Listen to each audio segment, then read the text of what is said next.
this is made in an ice cream tub and it works really well. You don't need a press. Put it in an ice cream tub. Batch 13. Some of them get numbered so that I don't lose track of what's going on.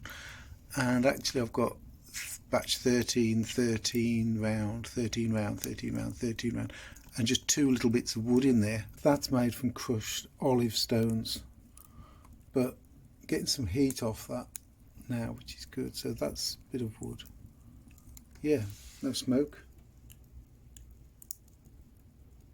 hardly any. The smoke might just be a little bit off that. A little bit off the wood. That's not bad.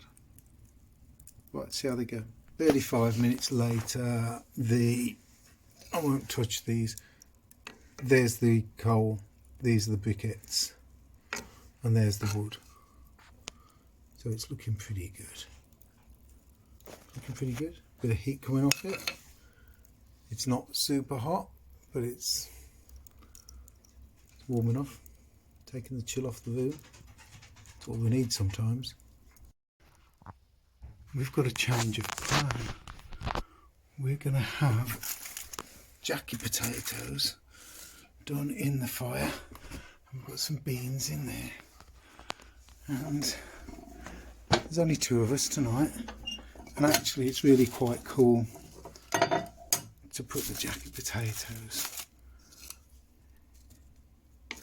in with the oh yeah, we'll do it over this side, and I'll start some wood off over that side. There you go. It's really quite cool to cook on the fire.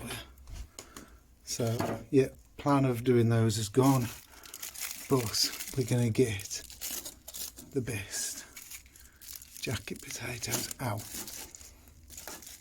those have already been in the microwave. So yeah, beans, jacket potatoes, bit of cheese, and we'll be happy bunnies. And the dogs come to see what's going on.